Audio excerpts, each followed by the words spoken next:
ஹதீஸ் வந்திருக்கிறது.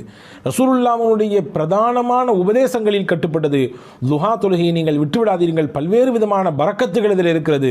அதற்கு அபூ ஹுரைரா ரலியல்லாஹு அன்ஹு அவர்கள் அறிவிப்பார்கள், புகாரியிலே பதிவாக இருக்கும், ரசூலுல்லாஹ் எனக்கு பிரத்யேகமாக சொன்னார்கள், வசியத் செய்தார்கள், உபதேசம் செய்தார்கள் 3 விஷயத்தை கொண்டு. அந்த 3லே முக்கியமானது ஸலாத்துல் துஹா, துஹா தொழுகையை நீங்கள் கைவிட்டு விடாமல் கடைபிடியுங்கள் என்று எனக்கு சொல்லித் தந்தார்கள். நாம் கேட்டு கிடைத்த அருள் என்பது இருக்கலாம். வாழ்க்கையிலே கேட்காமலேயே பல அருளை அல்லாஹ் நமக்கு தந்திருக்கிறான், பல்வேறு நிஅமத்துகளை தந்திருக்கிறான். அதிலே முக்கியமானது, பிரதானமானது, நாமெல்லாம் அல்லாஹ் என்று இறைவனை ஒருவன் என்று ஏற்றிருக்கிறோம். இறை தூதர் முஹம்மது நபி ஸல்லல்லாஹு அலைஹி வஸல்லம் அவர்களுடைய தூதுத்துவத்தை ஏற்ற ஒரு ஈமானை பெற்ற இறை நம்பிக்கையாளர்களாக இருக்கிறோம். அன்பிற்குரியவர்களே, இது ஆகப்பெரிய கிருபை, ஆகப்பெரிய நிஅமத், அருள்.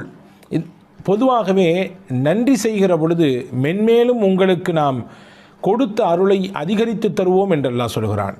நமக்கு கிடைக்கப்பட்ட ஈமானினுடைய அந்த அருளுக்கு சதாவும் ஒவ்வொரு நாளும் நாம் அவனுக்கு நன்றி உபகாரத்தோடு இருக்கிற பொழுது ஈமானோடு மரணிக்கின்ற பாக்கியத்தையும் அல்லாஹ் தருவான். நமக்கு பின்னால் இருக்கக்கூடிய சந்ததிகள், நம் குடும்பத்தை சார்ந்தவர்கள், நம்முடைய உறவுக்காரர்கள், நம்முடைய பின்னால் வரக்கூடிய தலைமுறைகளுக்கெல்லாம் ஈமான் நசீபை அல்லாஹ் தருவான் என்று பெருமக்கள் நமக்கு சொல்லித் தருகிறார்கள். திருக்குரானிலே அல்லாஹ் சொல்லுவான் தானே, ல இன் ஷக்கர்த்தும் ல அஸீதன்னக்கும், நீங்கள் உங்களுக்கு கிடைக்கப்பட்ட அருளுக்கு நன்றி உணர்வோடு வாழ்வீர்களே ஆனால் உங்களுக்கு கொடுத்த அருளிலே இன்னும் அதிகரித்து தருவோம். வல இன் கஃபர்த்தும், நீங்கள் நன்றியை மறப்பீர்களே ஆனால்,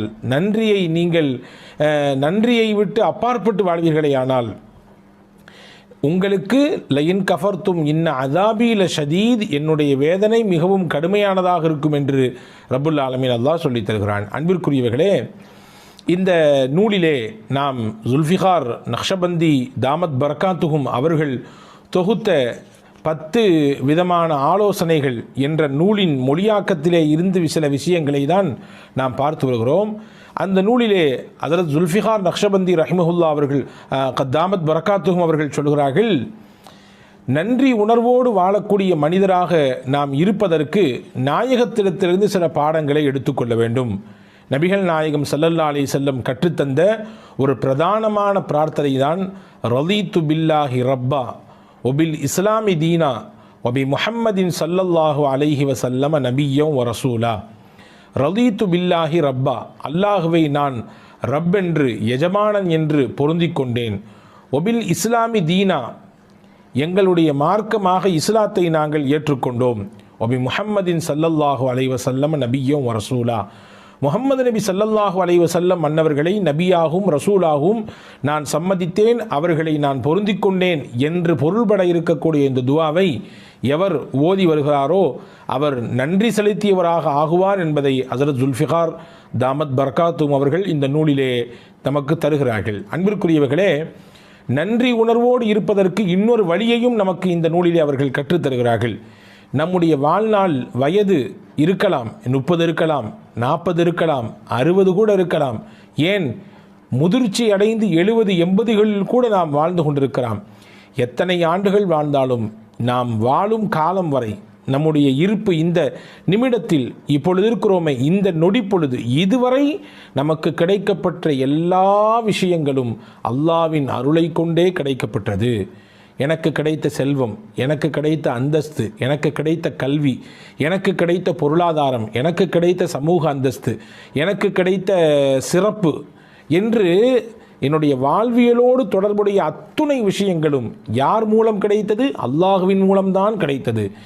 இனிவரும் காலங்களில் என்னுடைய வாழ்க்கையின் பிற்பகுதி, நான் 30 வருட காலம் நான் வாழ்ந்து இப்பொழுது 31வது வயதில் இருக்கிறேன், அல்லது 40 வயதில் இருக்கிறேன், அல்லது 60 வயதில் இருக்கிறேன்.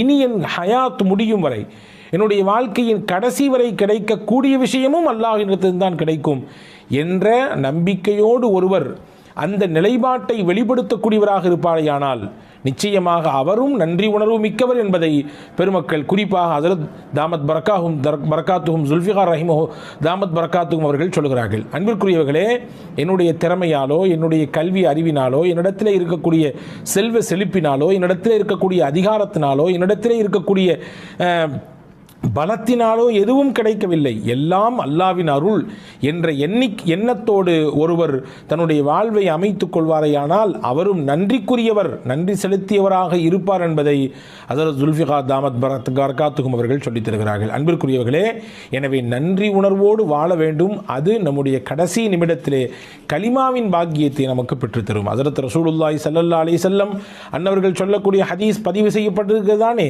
நாம் எல்லாம் பல தடவை கேட்டிருப்போம் தானே. முஸ்லிம் ஷரீஃபிலே வருகிறது, ரசூலுல்லாஹி ஸல்லல்லாஹு அலைஹி வஸல்லம் சொல்வார்கள், அபூதருல் கிஃபாரி ரலியல்லாஹு அன்ஹு அவர்களுடைய அறிவிப்பு, குல் யுஸ்பிஹு அலா குல்லி சுலாமா மின் அஹதிக்கும் சதகா. உங்களிலே ஒவ்வொருவரும் தினசரி காலை உங்களுடைய உடலிலே இருக்கக்கூடிய ஒவ்வொரு மூட்டு எலும்புக்கு ஜாயிண்ட்டுகள் இருக்கிறது தானே, உடலிலே ஒவ்வொருவருடைய உடலிலும் ஜாயிண்ட்டுகள் இருக்கிறது. நீங்கள் விரலை எடுத்துக்கொள்ளுங்கள், இந்த விரலிலே 3 விதமான ஜாயிண்ட்டுகள் இருக்கிறது, 1 2 3. அதே போன்று உடலிலே எத்தனையோ ஜாயிண்ட்டுகள் இருக்கிறது. ஹஸரத் ரசூலுல்லாஹி ஸல்லல்லாஹு அலைஹி வஸல்லம் சொன்னார்கள் 360 ஜாயிண்ட்டுகள் இருக்கிறது, 360 மூட்டு இணைப்புகள் இருக்கிறது. இந்த ஒவ்வொரு இணைப்புக்கும் ஒவ்வொரு சதக்கா தர வேண்டும் என்றார்கள் ரசூலுல்லாஹி ஸல்லல்லாஹு அலைஹி வஸல்லம். ஏனென்றால் காலையில் நீங்கள் எழுகிற பொழுது ஆரோக்கியமாக எழுகிறீர்கள். ஹஸரத் அல்லாமா குர்துபி ரஹ்மத்துல்லாஹி அந்த ஹதீஸுக்கு விளக்கம் எழுதுகிற பொழுது இப்படி எழுதுவார்கள், எந்த மனிதனுடைய ஜாயிண்டுகள் செயல்படாமல் ஸ்தம்பித்து விட்டதோ அவனுடைய வாழ்க்கையும் முடமாகி போகும்.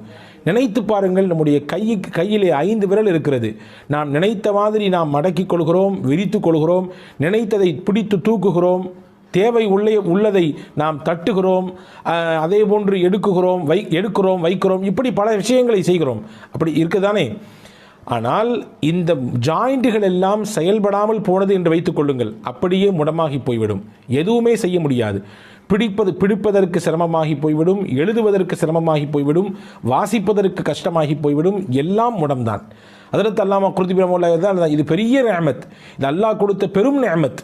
ஒவ்வொரு நாளும் காலை எடுக்கிற பொழுது நம்முடைய ஜாயின்கள் எல்லாம் செயலோடு இருக்கிறது என்றால் அது பெரும் நிஅமத். எனவே தான் ரசூலுல்லாஹி ஸல்லல்லாஹு அலைஹி வஸல்லம் ஒவ்வொரு நாள் காலையும் நீங்கள் 360 தர்மம் செய்யுங்கள், காரணம் உடலிலே 360 மூட்டுகள் இருக்கிறது என்று சொன்னார்கள்.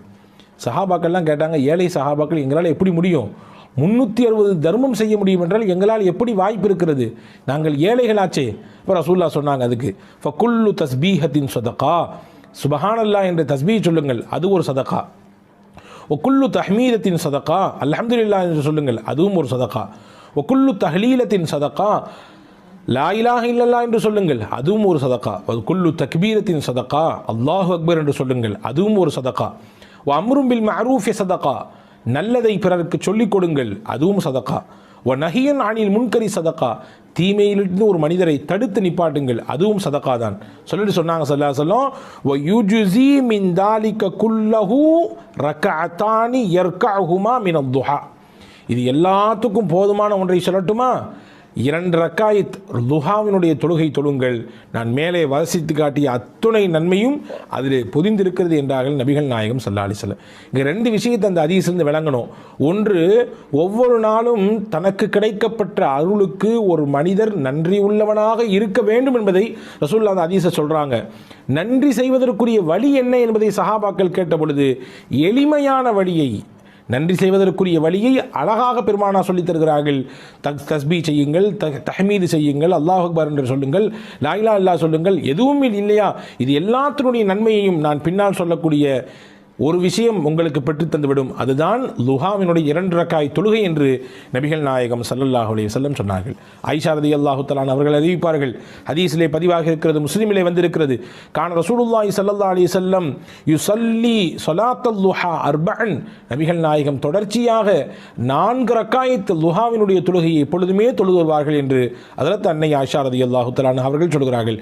நாடினால் பெருமானால் யஸீது மாஷா அல்லாஹ், அல்லாஹ் நாடினால் அவர்கள் அதைவிடவும் கொஞ்சம் கூட்டிக் கொள்வார்கள். ஹதீஸ் வந்திருக்கிறது. ரசூலுல்லாஹ்வுடைய பிரதானமான உபதேசங்களில் கட்டுப்பட்டது லுஹா தொழுகையை நீங்கள் விட்டுவிடாதீர்கள், பல்வேறு விதமான பரக்கத்துகள் இதில் இருக்கிறது.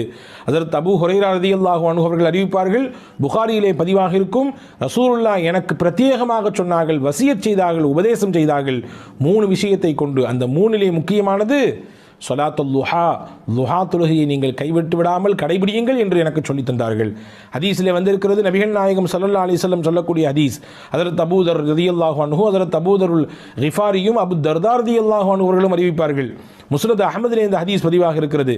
அல்லாஹ் சொல்வதாக ரசூலுல்லாஹ் சொன்னார்கள், இப்ன ஆதம், ஆதமுடைய மகனே, இர்க அலி மின் அவ்வலின் நஹாரி அர்பஅ ரக்அத்தின், எனக்காக வேண்டி பகலினுடைய ஆரம்ப பகுதியிலே 4 ரக்காய் தொழுதுவா, அக்ஃபிக ஆஹிரஹு, நீ அப்படி தொழுது வருவதை வளமையாக்கி கொண்டால், இந்த லுஹாவினுடைய தொழுகையை கடைபிடிப்பதை நீ வளமையாக்கி கொண்டால், அன்றைய நாள் முழுக்க உனக்கு உன் தேவைக்கு நானே போதுமானவன். அல்லாஹ் சொல்கிறான், உனக்கு என்னென்ன விஷயமெல்லாம் இருக்கிறதோ அத்துணைக்கும் நான் பொறுப்பு, நான் உனக்கு பொறுப்பாளியாக வந்து விடுகிறேன் என்று அல்லாஹ் சொன்னதாக நபிகள் நாயகம் ஸல்லல்லாஹு அலைஹி வஸல்லம் சொன்னார்கள். ஒரு ஹஜ்ஜி, ஒரு பரிபூர்ணமான உம்ரா, அதனுடைய நன்மையை பெற வேண்டும் என்ற ஆசை இருக்கிறதா, தினசரி துஹா தொழுது வாருங்கள் என்று பெருமானா சொன்ன ஹதீஸ் முஸ்லிமிலே பதிவாக இருக்கிறது. ஹஜ்ரத் அனஸ் இப்னு மாலிக் ரலியல்லாஹு அன்ஹு அவர்களுடைய அறிவிப்பாக, நாங்கள் எங்கள் வாழ்க்கையில் பரக்கத்தை எதிலிருந்து பெற்றுக்கொண்டோம்? லுஹா தொழுகையின் மூலமாக பெற்றுக்கொண்டோம். இன்று பரக்கத்தில்லை, மிகப்பெரிய பஞ்ச நிலை ஏற்பட்டிருக்கிறது, மாத வருமானம் போதாக்குறையாக இருக்கிறது, பத்தாக்குறையாக இருக்கிறது, எங்களுக்கு நெருக்கடியான வாழ்க்கை இருக்கிறது, ரஹ்மத்தும் பரக்கத்தும் வேண்டும் என்று கேட்கக்கூடியவர்கள் நிறைய நம்மிலே உண்டு. அவர்களுக்கெல்லாம் நபிகள் சொல்லக்கூடிய பாடம், லுஹா தொழுகையை கையில் எடுங்கள். அன்பர்களே, லுஹாவிலே இவ்வளவு பெரிய நன்மைகள் இருக்கிறது. லுஹா தொழுகையிலே ரசூலுல்லாஹி ஸல்லல்லாஹு அலைஹி வஸல்லம் அன்னவர்கள் இந்த ஹதீஸின் ஊடாக 2 செய்தியை சொல்லிவிட்டார்கள். ஒவ்வொரு நாளும் அல்லாஹ் உங்களுக்கு வழங்கியிருக்கக்கூடிய அருளை நீங்கள் மறந்து விடாதீர்கள், அவனுக்கு நன்றி செய்து கொண்டே இருங்கள். அந்த நன்றி செய்வதற்குரிய வழியை சொல்லுகிற பொழுது லுஹாவை நீங்கள் தொழுகுங்கள். அதன் மூலமாக நன்றி செய்த நடிகாராகவும் நீங்கள் ஆக முடியும். உங்கள் வாழ்க்கையிலே கிடைக்க வேண்டிய எல்லா விதமான விஷயங்களுக்கும் அல்லாஹ் உங்களுக்கு பொறுப்பாளியாக மாறுகிற உயர்ந்த அந்தஸ்திற்கு உயர முடியும் என்பதையும் நபிகள் நாயகம் ஸல்லல்லாஹு அலைஹி வஸல்லம் இந்த ஹதீஸின் வழியாக நமக்கு சொல்லித் தருகிறார்கள். அன்பர்களே, எனவே நன்றி உள்ள அடியாராக நாம் இருக்கிற பொழுது நிச்சயமாக நமக்கு அல்லாஹ் வழங்கியதை இன்னும் அதிகப்படுத்துவான் என்பது ஒருபுறம் இருந்தாலும், மறுபுறம் முக்கியமாக நம்முடைய கடைசி சமயத்திலே கலிமாவின் பாக்கியம் கிடைக்கும். ஒரு கல்லில் 2 மாங்காய் என்று இதைதான் சொல்வார்களோ, வல்ல ரஹ்மான் பின்பற்றி நடக்கக்கூடிய தௌஃபீகை உங்களுக்கும் எனக்கும் எல்லா மக்களுக்கும் தருவானாக. அடுத்த